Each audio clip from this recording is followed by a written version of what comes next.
दोस्तों, स्वागत है आपका अपने YouTube channel Rohit Goswami law classes में। और आज मैं आपको कराने वाला हूं LLB सेकेंड ईयर। सेम है हमारा थर्ड, एक्ट है हमारा एडमिनिस्ट्रेटिव लॉ और कोड है हमारा 3003 और क्वेश्चन नंबर है हमारा 13। अब से पहले मैं ऑलरेडी आपके इसी YouTube चैनल पर प्लेलिस्ट पर एडमिनिस्ट्रेटिव लॉ के 12 क्वेश्चन डाल चुका हूं। आप जाकर देख लीजिएगा, वहां आपको एडमिनिस्ट्रेटिव लॉ लिखा मिलेगा, आपको कोड लिखा मिलेगा और आपको सेमेस्टर लिखा मिलेगा। ठीक है, जो आज का क्वेश्चन है ये आपका एडमिनिस्ट्रेटिव लॉ तो है ही है, साथ में आपका कॉन्स्टिट्यूशन का भी होता है। ठीक है, ये हमारा प्रशासनिक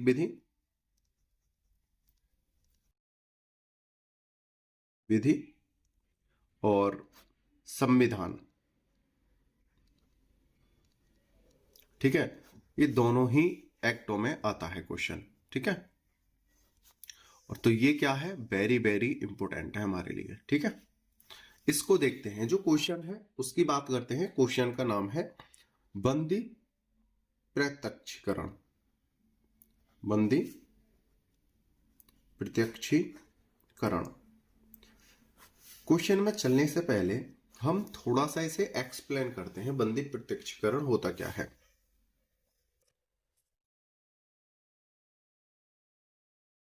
भाई, किसी व्यक्ति को अगर कोई बंदी बनाएगा तो वो कौन होगा, अधिकारी होगा, यानी पुलिस ऑफिसर होगा। ठीक है, पुलिस ऑफिसर को क्या बोलते हैं, प्रशासनिक अधिकारी होता है।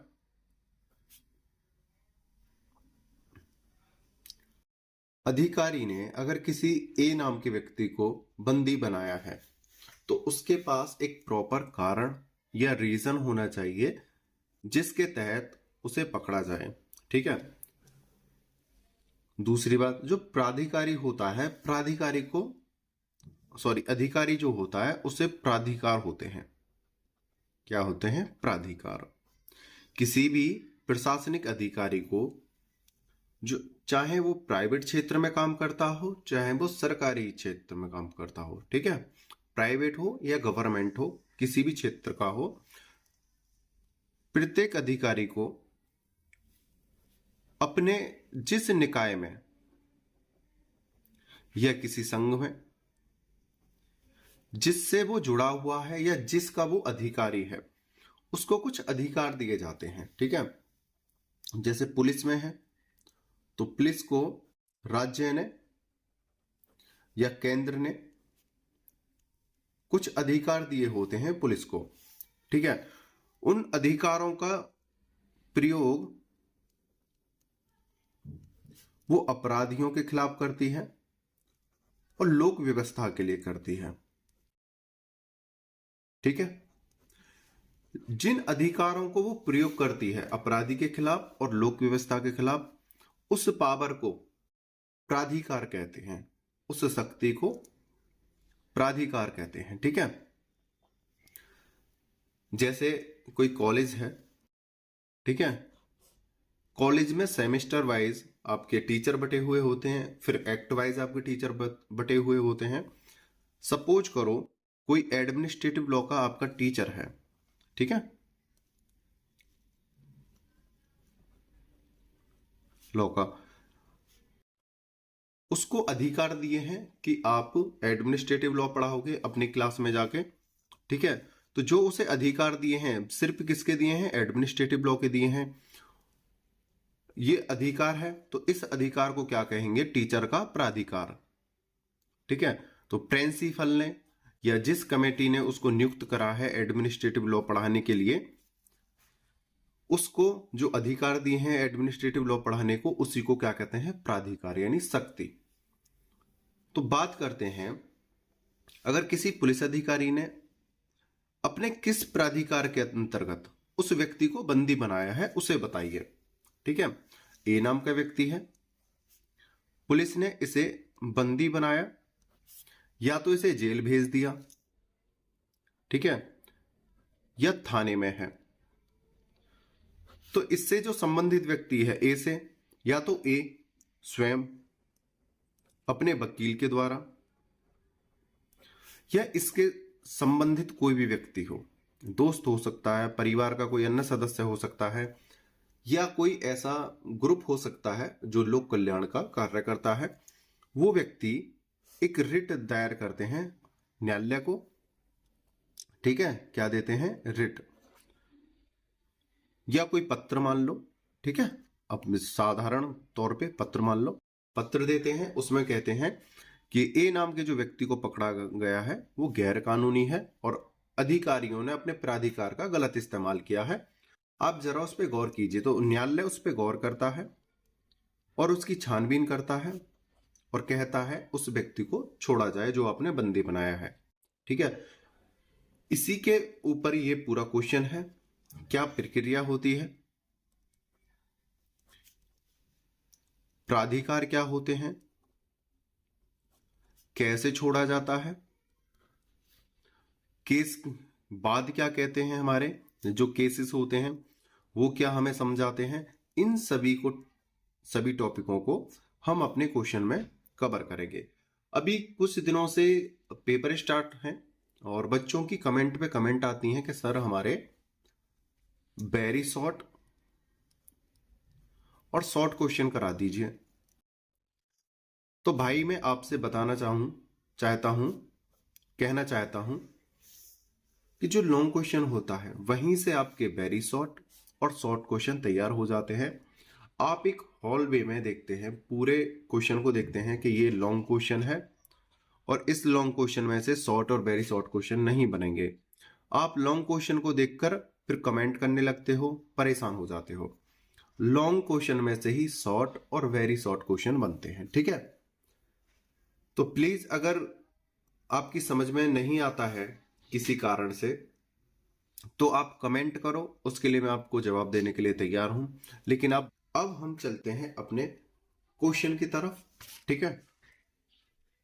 क्वेश्चन है हमारा, बंदी प्रत्यक्षीकरण लेख से आप क्या समझते हैं? इस लेख की उत्पत्ति, विकास और प्रकृति का वर्णन कीजिए। इसके लिए कौन आवेदन कर सकता है और यह किसके विरुद्ध जारी किया जा सकता है? फर्स्ट क्वेश्चन हमारे यहां से तैयार हो गया है, लेकिन आपका एग्जाम में इतना बड़ा लिखा नहीं आएगा, ठीक है। वहां पे क्या लिखा आएगा, बंदी प्रत्यक्षीकरण लेख से आप क्या समझते हैं, आपका इतना लिखा आ जाएगा, ठीक है। दूसरा है, या इस प्रकार से पूछ लिया जाएगा, बंदी प्रत्यक्षीकरण याचिका के जारी करने के क्या विशिष्ट आधार है? यह कब जारी किया जा सकता है और कब नहीं? जारी किए जाने के विभिन्न उद्देश्य क्या है, मतलब इसे क्यों जारी किया जाए, कारण क्या है, रीजन क्या है, बताओ, और कब जारी किया जा सकता है। इस प्रकार से आपका क्वेश्चन आ सकता है। ये तो हो गए हमारे क्वेश्चन। अब देखते हैं अपने आंसर को। वीडियो में चलने से पहले आपसे छोटी सी रिक्वेस्ट है, अगर आपने चैनल को लाइक शेयर एंड सब्सक्राइब नहीं किया है तो प्लीज कर लीजिएगा। अगर किसी स्टूडेंट को हमारे नोट्स चाहिए जैसे मुस्लिम law, international law, property law, administrative law, professional ethics, आप इनको परचेज कर सकते हो पीडीएफ नोट्स को, ठीक है। आप हमारे कॉन्टैक्ट नंबर पे, व्हाट्सएप कॉन्टैक्ट पे आकर हमसे बात कर सकते हो और अपने पीडीएफ परचेज कर सकते हो, जिसका प्राइस आपका 499 रुपये रहेगा। आपका लिखने का समय बचेगा और आप रिवीजन अच्छे से कर पाओगे और आपकी तैयारी अच्छी हो जाएगी, ठीक है। और दूसरी बात, आपको वही क्वेश्चन मिलेंगे जो आपके एग्जाम के लिए वेरी इंपॉर्टेंट होते हैं। आपको इधर उधर भागना नहीं पड़ेगा, एक्स्ट्रा आपको पढ़ना नहीं पड़ेगा, ठीक है। अगर किसी स्टूडेंट की बैक आई हुई है या कोई एक एक्ट की पीडीएफ खरीदना चाहता है तो 199 का पेमेंट करके परचेज कर सकता है। अब देखते हैं बंदी प्रत्यक्षीकरण का आंसर। बंदी प्रत्यक्षीकरण का अर्थ, बंदी प्रत्यक्षीकरण एक लैटिन शब्द है जिसका अर्थ है शरीर को पेश करना से है, मतलब स्वयं को पेश करना से है। इस रिट द्वारा न्यायालय बंदी बनाने वाले अधिकारी को, जिसने ए को बंदी बनाया है, जो पुलिस अधिकारी है, इस रिट द्वारा न्यायालय बंदी बनाने वाले अधिकारी को यह आदेश देता है कि वह बंदी व्यक्ति को न्यायालय के सामने पेश करे और बताए कि उसने किस प्राधिकार से, यानी किस अधिकार से, जो मतलब उसे शक्तियां दी हैं, कौन सी शक्ति के अधिकार से उसे बंदी बनाया है। यदि दिखाए गए कारणों से यह पता चलता है कि बंदी बनाए जाने का कोई कानूनी औचित्य नहीं है, तो न्यायालय निरुद्ध व्यक्ति को छोड़ देता है। इसका मुख्य उद्देश्य बंदी व्यक्ति को छुड़ाकर शीघ्र न्याय देना है। तो यहां पर कहा गया है, अगर ए को पकड़ा है बी ने, बी कौन है, अधिकारी है, ठीक है, और ए कौन है, बंदी, ठीक है। अभी ये अपराधी नहीं है, निर्णय नहीं हुआ है, ये क्या है, बंदी है, और इसके संबंधित कोई भी याचिका डालता है, ठीक है, क्या डालता है, याचिका डालता है, और फिर इसे कहां पे डालता है, कोर्ट में,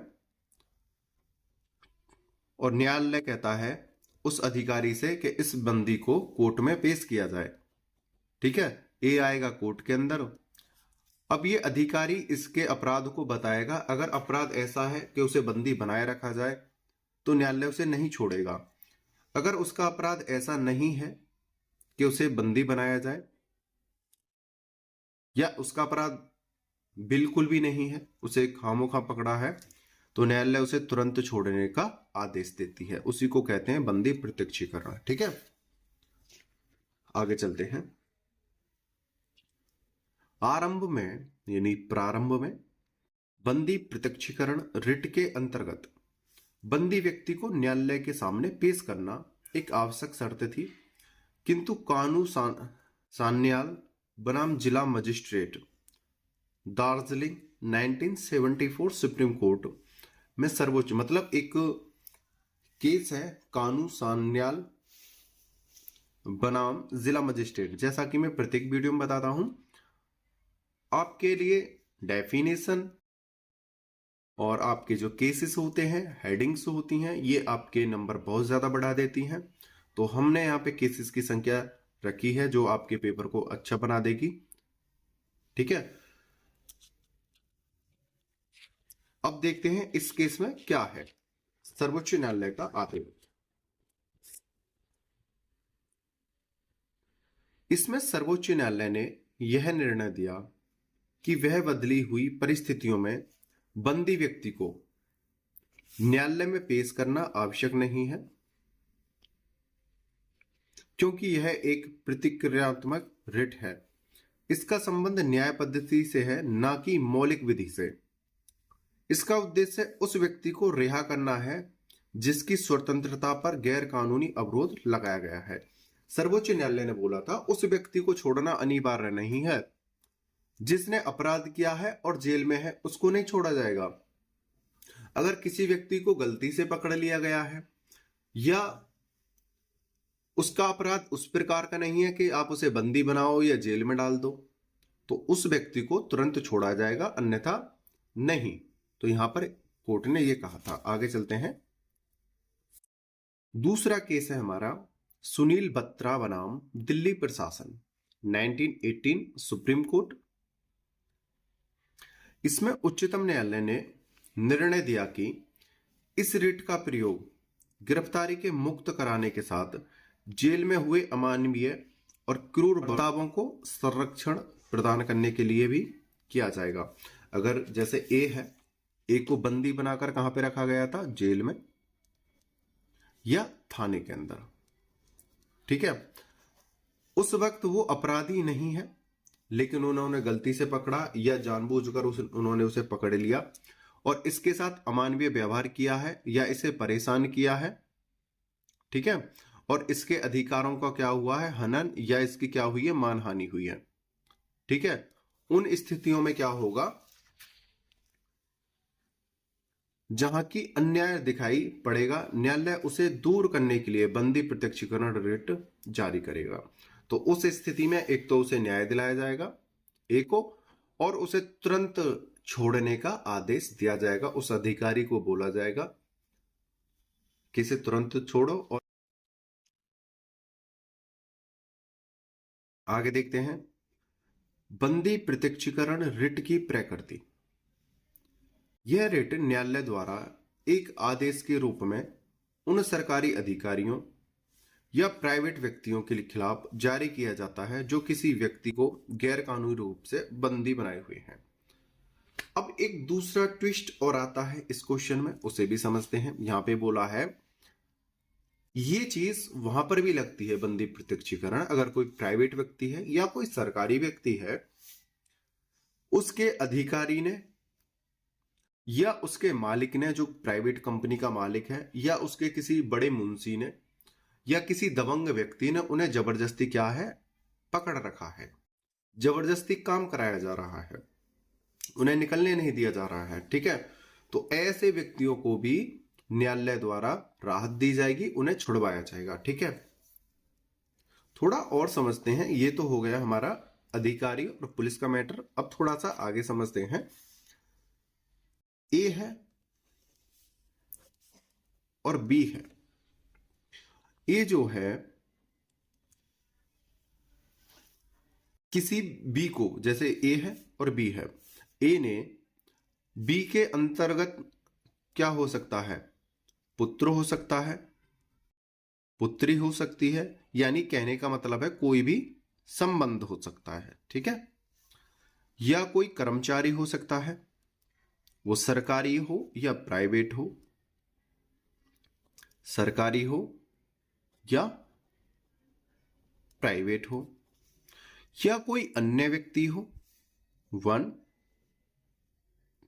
और तुम्हारा 2 और 3, अन्य कोई भी व्यक्ति। ये बी पक्ष हो गया। ए ने, ये कोई अधिकारी है, ये अधिकारी वाला तो मैंने पहले ही एग्जांपल बता दिया था, लेकिन अधिकारी को मैं यहां पे शामिल कर रहा हूं। ठीक है, दूसरा परिवार का ही कोई संबंधित व्यक्ति है, संबंधी कहां से है, परिवार से है।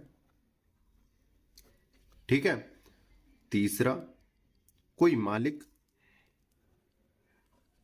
ठीक है, या कोई दबंग व्यक्ति है, क्या है, दबंग। देखो मैंने यहां पे 2 पक्ष बनाए हैं और साथ में यहां पे मैंने एक पॉइंट और लिखा है, अन्य। देखो आज अगर आपने बंदी प्रत्यक्षीकरण को अच्छे से देख लिया तो आपके जीवन के सारे डाउट खत्म हो जाएंगे।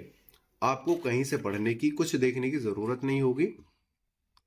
टाटा बाय बाय कर दोगे आज बंदी प्रत्यक्षीकरण को। ठीक है, कोई अधिकारी हो, बंदी यानी कोई परिवार का सदस्य, कोई मालिक हो, दबंग व्यक्ति, या अन्य में कोई और भी ऑप्शन आ सकता है। ये 2 पक्ष मैंने बना दिए हैं, पक्ष ए और पक्ष ए और बी। अगर अधिकारी ने या इनमें से किसी भी व्यक्ति ने, ठीक है, इनमें से किसी व्यक्ति को जबरदस्ती अपने घर पे बांधा हुआ है, पकड़ा हुआ है, अपनी फैक्ट्री में रोका हुआ है, जैसे एक एग्जाम्पल लेंगे बड़ा प्यारा सा, ये मैंने 2 पक्ष बना दिए हैं। एग्जाम्पल लेंगे, यहां पे सी है और ये डी है। ठीक है, ये क्या है, दबंग, और ये क्या है, कोई आम व्यक्ति मान लो।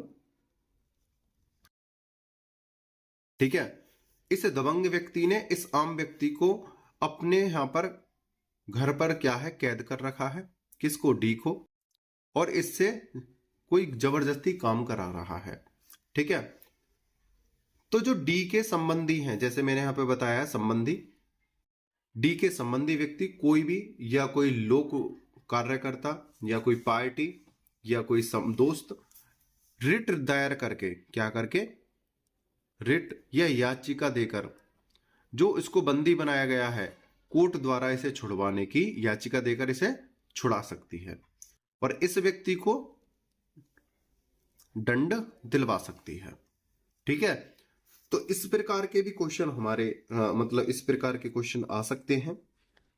कुछ क्वेश्चन ऐसे होते हैं वहां पर आपको केसेस बिल्कुल लेके आएंगे, जैसे सी व्यक्ति ने डी को बंदी बनाया हुआ है और डी के संबंधी व्यक्ति डी को किस प्रकार से छुड़ा सकते हैं यदि सी जो है दबंग व्यक्ति है। तो इस प्रकार से लिखा भी आ सकता है आपका, और आपको वहां पे एक्सप्लेन करना होगा। आप कहोगे कि सर ने तो बंदी प्रत्यक्षीकरण कराया ही नहीं है, अब हम इसे कैसे करें, तो वहां पर एक एग्जाम्पल के जरिए पूरा एग्जाम्पल लिखा आ सकता है और आपको वहां पे क्या करना होगा, सॉल्व करना होगा। तो इसलिए मैं थोड़ा एग्जाम्पलों पे ज्यादा फोकस कर रहा हूं। 5-10 मिनट एक्स्ट्रा हो जाएंगे, कोई दिक्कत नहीं है, लेकिन आपके शॉर्ट, वेरी शॉर्ट, लॉन्ग के सारे डाउट खत्म हो जाएंगे। तो कहने का मतलब ये है, तो ये पार्टी कैसी हो गई, किडनैप करने वाली या जबरदस्ती रोकने वाली, ठीक है। और ये कैसे व्यक्ति हो गए, जिनको बनाया गया है बंदी, ठीक है। तो ये व्यक्ति याचिका दे सकते हैं कहां पे, कोर्ट में। ये याचिका दे सकते हैं किनके खिलाफ, इनके खिलाफ। ये कौन है, खिलाफ, ठीक है। आगे पढ़ते हैं। इसी प्रकार से यहां पे बोला गया था, जैसा अभी मैंने पढ़ाया था, यह रिट न्यायालय द्वारा एक आदेश के रूप में उन सरकारी अधिकारियों या प्राइवेट व्यक्तियों के खिलाफ जारी किया जाता है जो किसी व्यक्ति के गैर कानूनी रूप में बंदी बनाए हुए हैं। आगे पढ़ते हैं। एग्जाम्पल, कॉबस बनाम हैवस 1819। सुप्रीम कोर्ट, डायसी के मतानुसार यदि शिशु को अपने माता पिता से बलात् अलग रखा जाता है, यदि कोई व्यक्ति पागल की तरह अवैध रूप में अवरोध में रखा जाता है या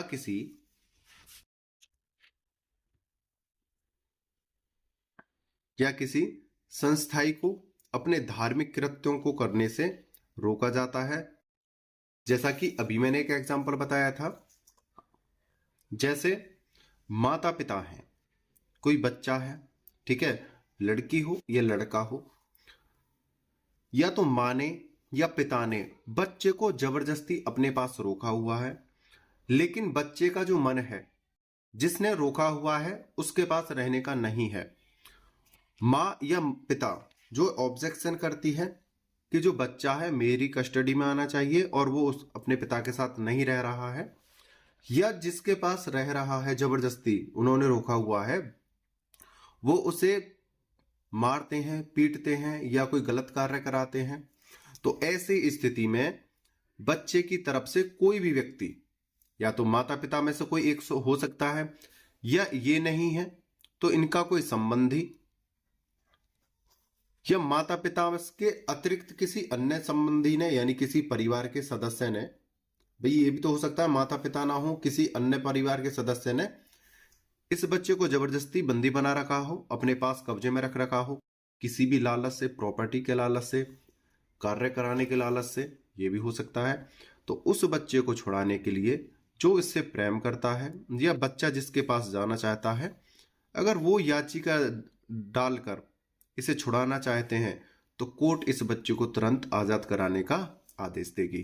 किससे, माता पिता से या परिवार के किसी ऐसे सदस्य से जो इसे बंदी बनाए हुए हैं, ठीक है।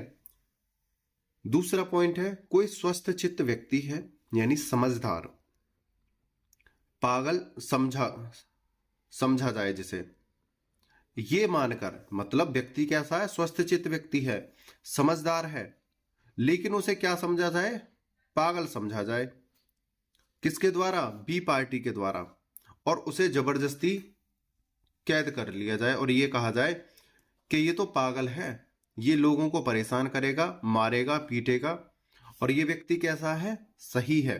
तो ऐसे व्यक्ति को भी क्या होगा, कोर्ट कैद से आजाद कराएगा, ठीक है, किससे, बी पक्ष से।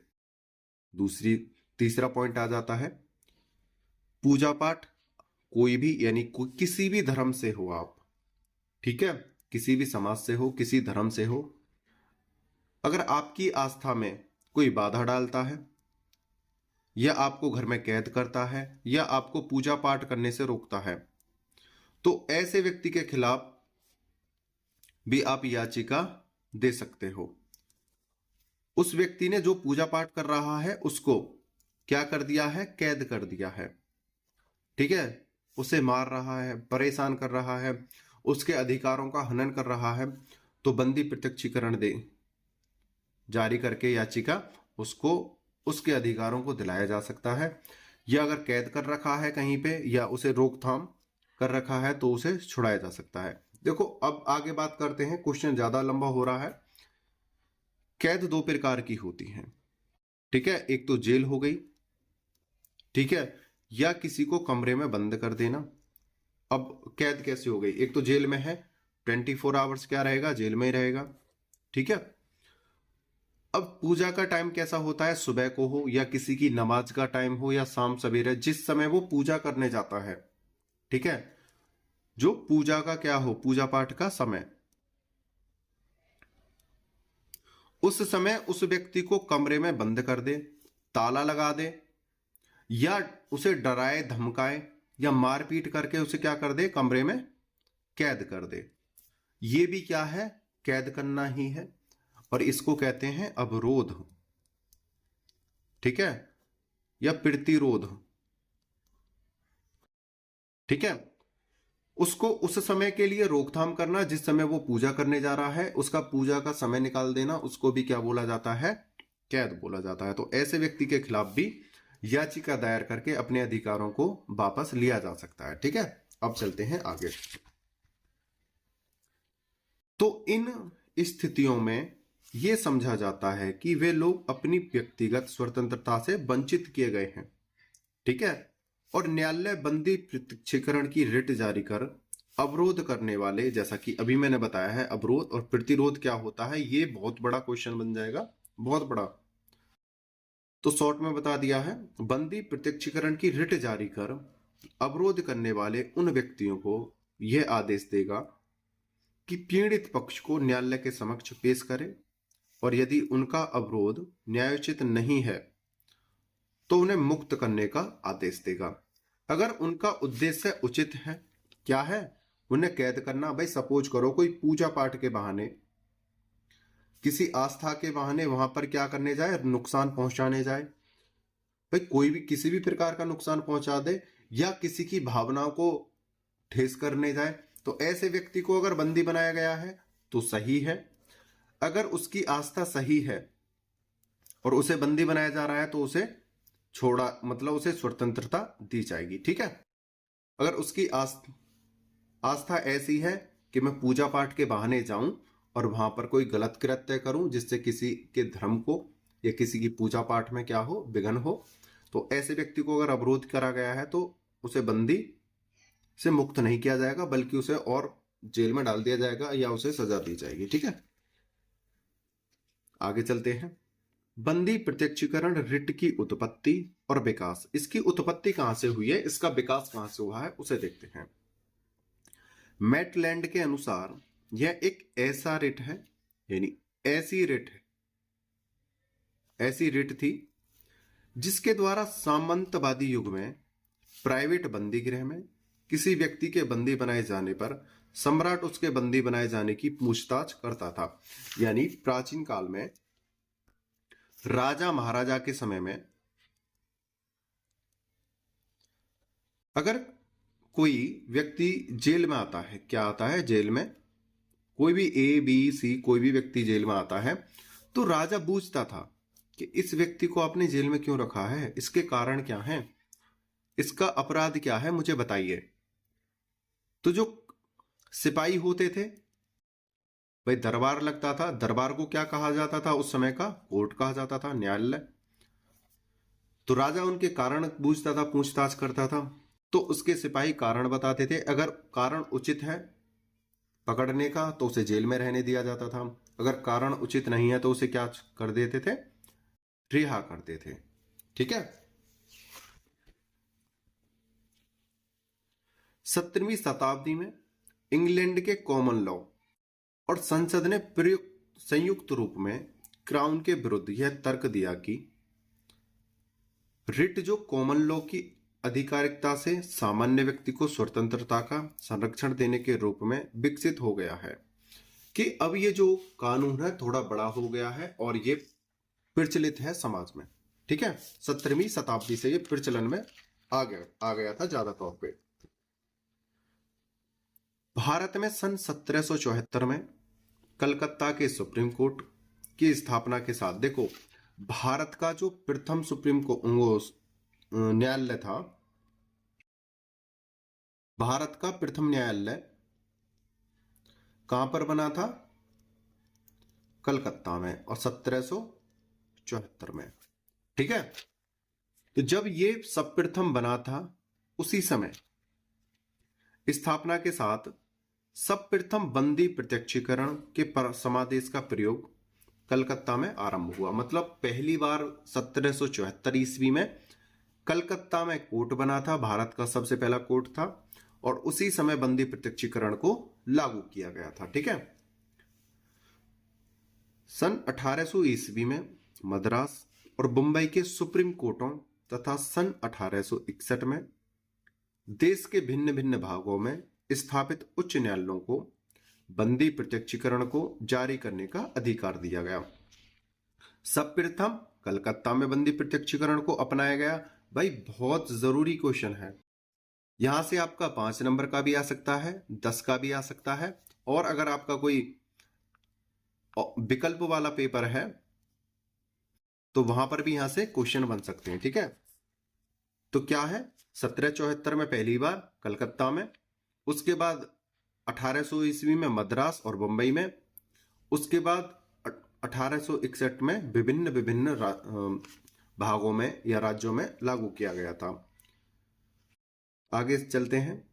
सन 1882 में आपराधिक प्रक्रिया संहिता सीआरपीसी के संहिताकरण के बाद सभी प्रेसिडेंसी उच्च न्यायालयों को अपने क्षेत्राधिकार में स्थानीय सीमाओं के अंतर्गत निवास करने वाले यूरोपीय प्रजाजनों के विरुद्ध इस समादेश को जारी करने का अधिकार प्राप्त हुआ। ठीक है, सबसे पहले 1882 में। आगे चलते हैं। सन 1923 में संहिता अंतिम रूप में संशोधित करके सभी उच्च न्यायालय को यह अधिकार दिया गया। 1923 में संशोधित करा गया, पहले गिने चुने राज्यों में था, लेकिन 1923 में संशोधन हुआ और क्या बोला, इस बंदी प्रत्यक्षीकरण को संपूर्ण राज्यों पर लागू किया जाए। ठीक है, आगे चलते हैं। भारतीय संविधान के अधीन अनुच्छेद 32 भाग 3 में बंदी प्रत्यक्षीकरण रिट को मौलिक अधिकार का रूप देते हुए उच्चतम न्यायालय को इस रिट को जारी करने का अधिकार देता है, और अनुच्छेद 226 के अधीन विभिन्न न्यायालयों को इस रिट को जारी करने का अधिकार दिया जाता है। ठीक है, देखो अनुच्छेद 32 के द्वारा सुप्रीम कोर्ट और अनुच्छेद 226 के द्वारा अन्य कोर्ट, ठीक है, जो भी आपके कोर्ट हैं उनको क्या है, इस अधिकार को देता है। ठीक है, आगे चलते हैं। इन अनुच्छेदों के परिणाम स्वरूप दंड प्रक्रिया संहिता की धारा 491 में दिए गए प्रतिबंध महत्वहीन हो गए हैं। ठीक है, आगे पढ़ते हैं। दंड प्रक्रिया जो संहिता थी 491 के अंतर्गत कुछ नियम बताए गए थे, बंदी प्रत्यक्षीकरण के कुछ कार्य बताए थे, उनको क्या है, बिल्कुल बंद कर दिया गया, महत्वहीन हो गए हैं, क्योंकि 1923 में संशोधन करके ये अधिकार अनुच्छेद 32 के द्वारा सुप्रीम कोर्ट को और अनुच्छेद 226 के द्वारा अन्य न्यायालयों को दे दिया गया था। ठीक है, तो जो 491 में बंदी प्रत्यक्षीकरण को एक्सप्लेन किया गया था उसको क्या हो कर दिया, महत्वहीन कर दिया था। ठीक है, आगे चलते हैं। बंदी प्रत्यक्षीकरण रिट के लिए कौन याचिका पेश कर सकता है? जैसा कि सबसे पहले स्टार्टिंग में मैंने आपको बताया था कि बंदी प्रत्यक्षीकरण कौन पेश कर सकता है, जिस व्यक्ति की स्वतंत्रता का गैर कानूनी तरीके से हनन हुआ है वही व्यक्ति बंदी प्रत्यक्षीकरण की याचिका न्यायालय में पेश कर सकता है। ठीक है, जिसके अधिकारों का हनन हुआ है। भाई अगर ए के अधिकारों का हनन हुआ है तो ए याचिका दायर करेगा। आगे समझते हैं। यदि बंदी व्यक्ति का मौलिक अधिकार भंग हुआ है तो वह अनुच्छेद 32 के अंतर्गत सर्वोच्च न्यायालय या अनुच्छेद 226 के अंतर्गत उच्च न्यायालय के सामने रिट जारी करने के लिए याचिका पेश कर सकता है। ठीक है, जैसा कि अभी हमने आपको बताया है, अगर बंदी प्रत्यक्षीकरण दी जानी है तो कैसे दी जाएगी।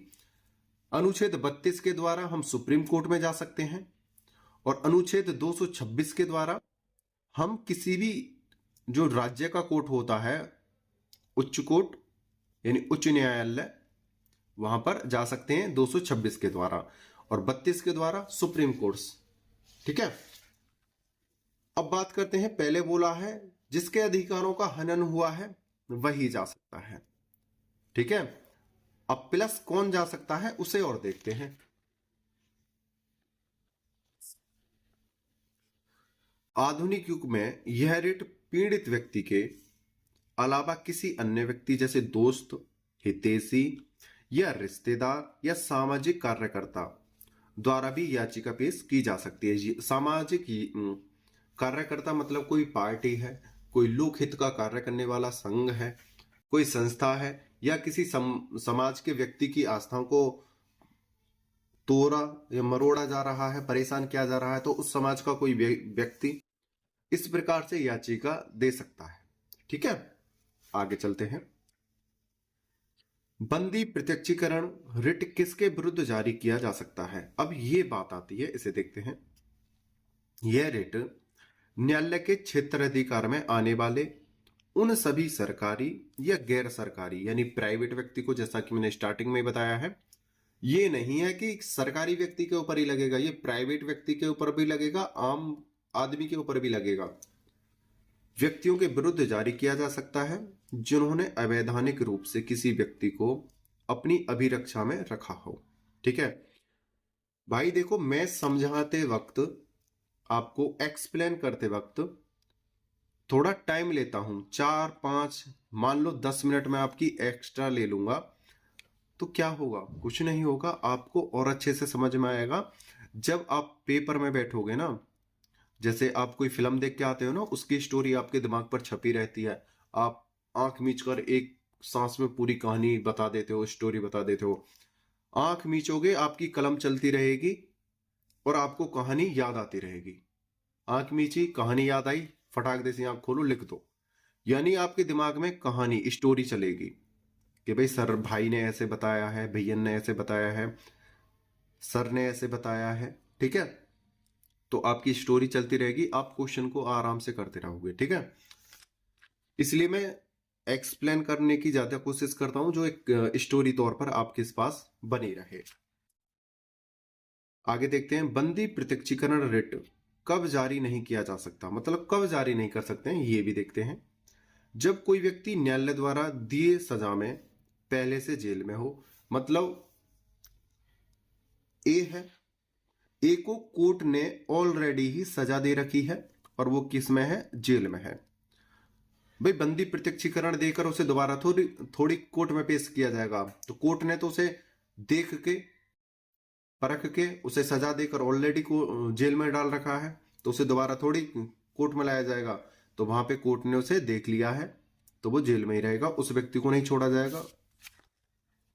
दूसरा, जब रिट दायर के समय तक बंदी बनाए जाने का नया और वैध आदेश कारण सहित दिया जा चुका हो, मतलब इस व्यक्ति को कोर्ट में पेश करने से पहले कोर्ट को सारे प्रूफ दे दिए हों कि ये व्यक्ति को क्यों बंदी बनाया गया है, इस व्यक्ति को क्यों बंदी बनाया गया है, ये सारे प्रूफ कोर्ट में पेश कर दिए गए हों, दर्शा दिए गए हों, तब भी उस व्यक्ति को ना तो कोर्ट में पेश किया जाएगा, और किया जाएगा तो उसे सीधा जेल भेजा जाएगा। और आगे चलते हैं, जब कोई व्यक्ति किसी कानून के फलस्वरूप बंदी बनाया जाता है, यानी कोई व्यक्ति है कानून का उल्लंघन करता है या कानून के सभी रूलों का पालन करते हुए उस व्यक्ति को बंदी बनाया गया है जिसने अपराध किया है, तब भी वो याचिका नहीं चलेगी, बंदी प्रत्यक्षीकरण की, उसे खारिज कर दिया जाएगा। चौथा, जब उच्चतम न्यायालय क्षेत्र के बाहर बंदी बनाया जाता है, आगे देखते हैं, जब बंदी को न्यायालय क्षेत्राधिकार से बाहर निरुद्ध किया गया हो। ये जो पॉइंट है, ये एक बहुत ही सिंपल से पॉइंट है जो सभी व्यक्तियों को पता होता है कि अपराध करेगा, व्यक्ति से उसे छोड़ा नहीं जाएगा। अगर किसी ने अपराध नहीं किया है, गलती से या जालसाजी करके उसे फंसाया गया है, तो उसे छोड़ने की याचिका पेश की जाएगी। ठीक है, नहीं तो अगर अपराधी है तो भाई कोई नहीं करेगा। आगे चलते हैं। इससे संबंधित एक केस है हमारा, मुमताज बेगम बनाम मुबारक हुसैन 1986। ठीक है, ये इससे संबंधित एक केस है। आगे देखते हैं। रिट जारी किए जाने के विभिन्न उद्देश्य क्या है, रिट जारी क्यों किया जाता है, ये और देखते हैं। निरोध की वैधता का परीक्षण करने के लिए। ठीक है, अभी मैंने आपको बताया था अवरोध, प्रतिरोध, निरोध यानी रोकना। ठीक है, निरोध की वैधता का परीक्षण करने के लिए। दूसरा, किसी ऐसे व्यक्ति को अभिरक्षा पाने के लिए जिसे पागल कहा जाता है, मतलब उस व्यक्ति को या तो पागल खाने भेज दिया गया है या किसी व्यक्ति ने जबरदस्ती उसे बंदी बनाकर रखा हुआ है और कह रखा है कि ये तो पागल है, जबकि वो व्यक्ति कैसा है, स्वस्थ है, समझदार है। ठीक है, तो उस व्यक्ति को छुड़ाने के लिए भी याचिका दी जा सकती है। किसी अवयस्क की अभिरक्षा करने के लिए, अगर कोई बच्चा ऐसा है जो 18 साल से कम उम्र का है, सरकारी तौर पर जो वयस्क व्यक्ति होता है वो 21 साल की उम्र में होता है, 18 या 21 साल से उम्र का कोई बच्चा है और ऐसा लगता है कि जिसके पास वो बच्चा है वो उसे परेशान करता है, उससे शारीरिक या मानसिक तौर पर टॉर्चर कर रहा है या उस पर कोई बलात्सर्म करा रहा है, यानी कोई मजदूरी या व्यापार करा रहा है, तो ऐसे बच्चे को छुड़ाने के लिए भी कोई भी उससे संबंधित व्यक्ति या पड़ोसी, दोस्त या कोई संघ याचिका दायर कर सकता है।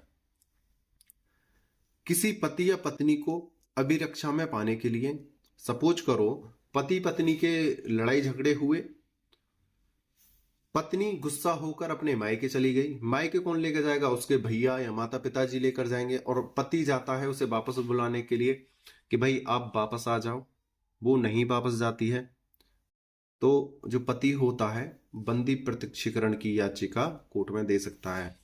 इस क्वेश्चन के ऊपर मैं एक प्रॉपर वीडियो बनाऊंगा और इतनी खतरनाक वीडियो है जो आपके 498 के जो मुकदमे अब से पहले चलते थे, अब तो इसमें थोड़ा बदलाव कर दिया है, जो नई हमारा कानून बन के आया है। लेकिन अगर कोई पत्नी 498 का मुकदमा करके अपने घर जाकर बैठ जाती है, ठीक है, कि दहेज प्रथा का लगा के या कोई किसी अन्य कारण से ये भी नहीं लगाती है और अपने घर जाके बैठ जाती है, तो उसमें ये जो बंदी प्रत्यक्षीकरण है